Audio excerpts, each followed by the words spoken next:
பேசுவேன்.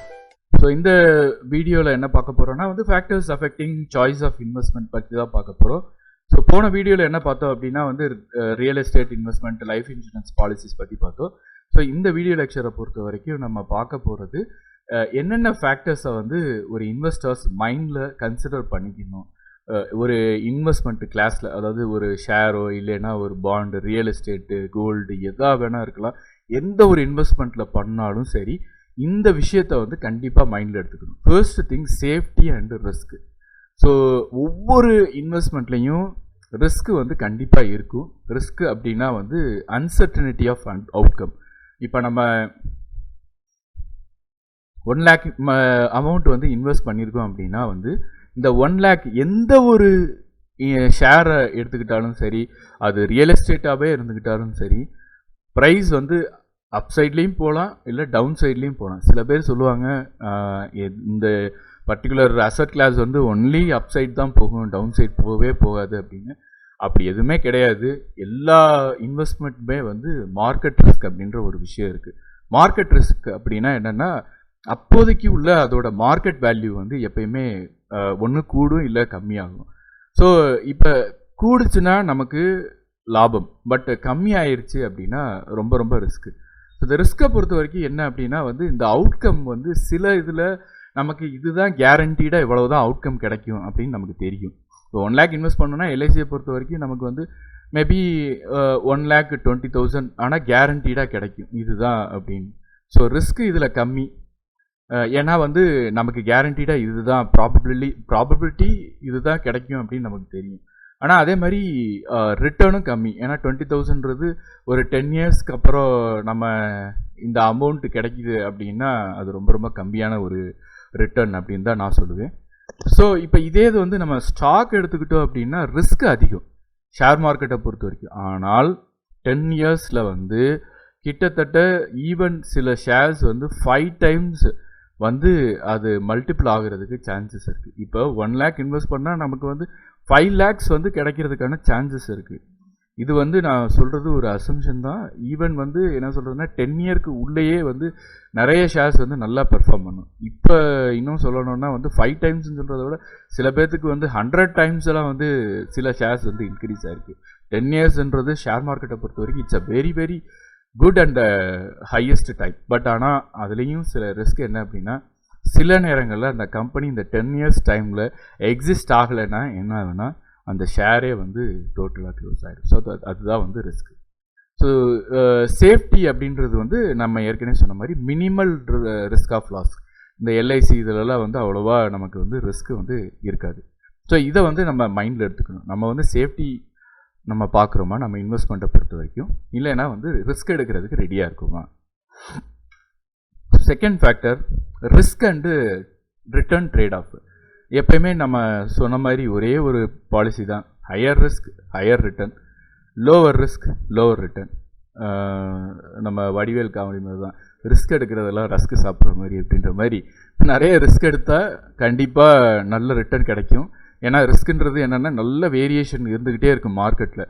திடீர்னு அப்பில் போகும், திடீர்னு டவுனில் போகும். அப்படி இருக்கிற மார்க்கெட்டில் இன்வெஸ்ட் பண்ணும்போது நம்ம இன்கம் வந்து கிடைக்காது இதெல்லாம் வந்து நல்லா அனாலிசிஸ் பண்ணால் நம்மளால் கேரண்டீடாக கொஞ்சம் லைக் ப்ராபபிலிட்டிஸ் இருக்குது. இதுலேயுமே 90% நம்மளால் வந்து ப்ரெடிக்ட் பண்ண முடியும். பட் ஆனால் சில இன்வெஸ்ட்மெண்ட்ஸில் அப்படியே அந்த அமௌண்ட் வந்து எந்தவித ஹை ஃப்ளக்சுவேஷன்ஸும் இருக்காது. அப்போ ரிட்டர்னும் லோவாக தான் இருக்கும். இதுதான் வந்து இந்த கான்செப்ட். ரிஸ்க் அதிகமாக எடுக்கிறதுக்கு ரெடியாக இருந்தோம்னா நமக்கு ரிட்டர்னும் அதிகமாக இருக்கும். ஸோ அப்போ எவ்வளோ ரிஸ்க்கு எவ்வளோ ரிட்டர்ன் எடுக்க போகிறோம், ஹை ரிஸ்க் எடுத்து ஹை ரிட்டர்னா, லோ ரிஸ்க் எடுத்து லோ ரிட்டர்னா, இல்லை மியூச்சுவல் ஃபண்ட் மாதிரி இன்வெஸ்ட்மெண்ட்டில் போட்டு மாட்ரேட் ரிஸ்க்கு மாட்ரேட் ரிட்டர்ன் எடுக்க போகிறோமா அப்படின்றத பற்றி நம்ம டெசிஷன் எடுக்கணும். தென் இன்னொரு ஃபேக்டர் என்ன அப்படின்னா எந்த இன்வெஸ்ட்மெண்ட்டை சூஸ் பண்ணுறோம் அப்படின்றத எது அஃபெக்ட் பண்ணுன்னா இப்போ ரிஸ்க் டாலரன்ஸ்ன்னு இருக்குது. இப்போ ஒரு யங் ஏஜ் பீப்புள் வந்து ரிஸ்க்கு ஆயிடுச்சு அப்படின்னா, இப்போ லாஸ் ஆயிடுச்சு அப்படின்னா, இன் கேஸ் ஆஃப் லாஸ்னால் வந்து அந்த யங் பர்சனால் ஏர்ன் பண்ணி திரும்ப அதை வந்து சம்பாதிக்க முடியும்.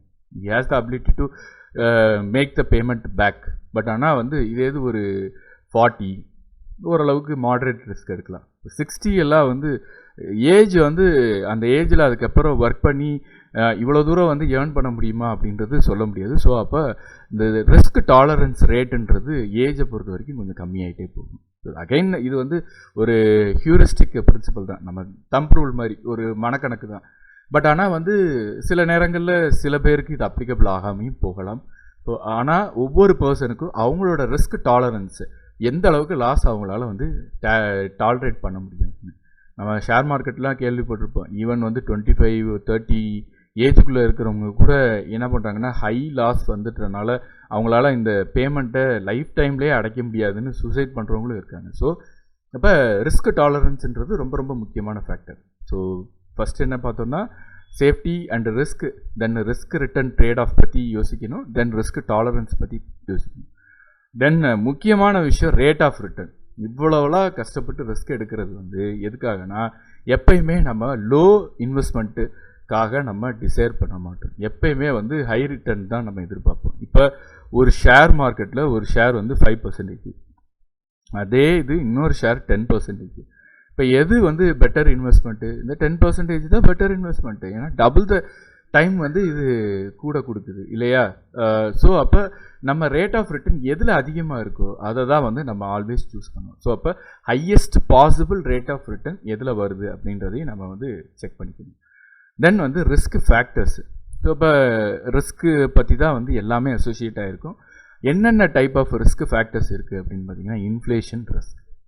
நம்மளோட ஜென்ரல் ப்ரைஸ் லெவல் வந்து ஒவ்வொரு இயருக்குமே வந்து அப்படியே மெல்ல மெல்ல மெல்ல மெல்ல ரைஸ் ஆகிக்கிட்டே இருக்கும். இப்போ ஒரு எக்ஸாம்பிள் பார்த்தோன்னா டிரான்ஸ்போர்ட்டேஷன் காஸ்ட்டே பார்த்தீங்கன்னா 2020 வந்து ஒரு ஷேர் ஆட்டோவில் போயிட்டு வர்றதுக்கு 10 ருபீஸாக இருக்குது அப்படின்னா இப்போ 2024 வந்து அது ஒரு 15 ருபீஸோ இல்லைன்னா வந்து ஒரு 20 ருபீஸோ வந்து இன்க்ரீஸ் ஆகிருக்கு. ஸோ இதுதான் இன்ஃப்ளேஷன். வெஜிடபிள் எல்லாத்துலேயுமே சரி ஒரு ஜென்ரல் ப்ரைஸ் லெவல் வந்து இன்க்ரீஸ் ஆகிருக்கும். ஸோ இது வந்து ஒரு ரிஸ்க்கு. அடுத்து interest rate risk. Interest rate ரிஸ்க்கை பொறுத்த வரைக்கும் இப்போ ஆர்பிஐ நிறைய நேரங்களில் ஸ்டெப் எடுப்பாங்க. என்னென்னா வந்து மார்க்கெட்டில் அதிகமான இன்ஃப்ளேஷன் ரேட் இருக்கும்போது மணி சர்க்குலேஷனை கண்ட்ரோல் பண்ணுறதுக்காக. ஸோ இது ஒரு முக்கியமான கான்செப்ட். ஜஸ்ட் இப்போதைக்கு எக்ஸ்பிளைன் பண்ணுறேன், ஜஸ்ட்டு தெரிஞ்சுக்கோங்க.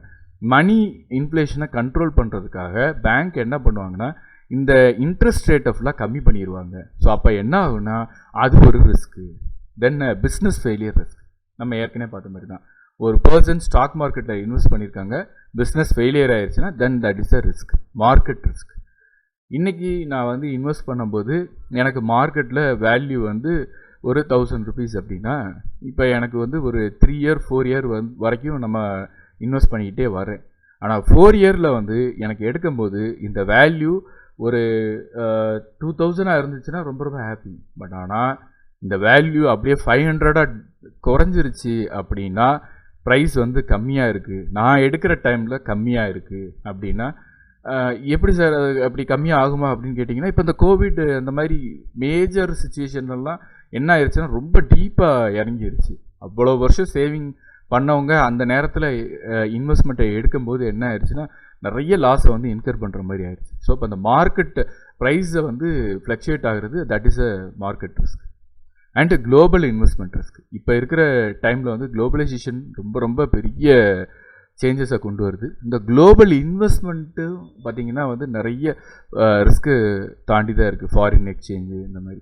ஸோ இந்த கரன்சி ஒரு கரன்சிக்கும் இன்னொரு கரன்சிக்கும் சேஞ்சஸ் ஆகிக்கிட்டே இருக்கும். இந்தியன் ருப்பி அண்டு யூஎஸ் டாலருக்கும் அதே மாதிரி ஒவ்வொரு இதுக்கும் இந்த மாதிரி சேஞ்சஸ் இருக்குது. இந்த சேஞ்சஸில் வர்ற இதுவும் வந்து இந்த இன்வெஸ்ட்மெண்ட்டை அஃபெக்ட் பண்ணும். இந்த குளோபல் இன்வெஸ்ட்மெண்ட்டும் ஒரு ரிஸ்க் ஃபேக்டர் தான். ஸோ அதை இன்னும் நீங்கள் டீப்பாக படிக்க உங்களுக்கு புரிஞ்சுக்கிறீங்க எப்படி இந்த குளோபல் இன்வெஸ்ட்மெண்ட் வந்து ஒரு ரிஸ்க் ஃபேக்டர் ரிஸ்க் ஃபேக்டர் அப்படின்றத. ஸோ இந்த மாதிரி 5 டைப்ஸ் ஆஃப் ரிஸ்க் ஃபேக்டர் இருக்குது. Inflation, interest rate, business failure, market and global investment risk. நிறைய ரிஸ்க் ஃபேக்டர்ஸ் இருக்குது. இதுதான் இப்போதைக்கு நம்ம வந்து ஜென்ரலாக படிக்கிற major risk factors. Okay, so next video லெக்சரில் வந்து ஒரு முக்கியமான கான்செப்ட் படிக்க போகிறோம். இது கொஞ்சம் லெங்க்தியான வீடியோவாக தான் இருக்கும் next video lecture. So concept of time value of money with நியூமரிக்கல்ஸோடு இருக்கும். So stay tuned. We will meet in next video lecture. Thank you and bye.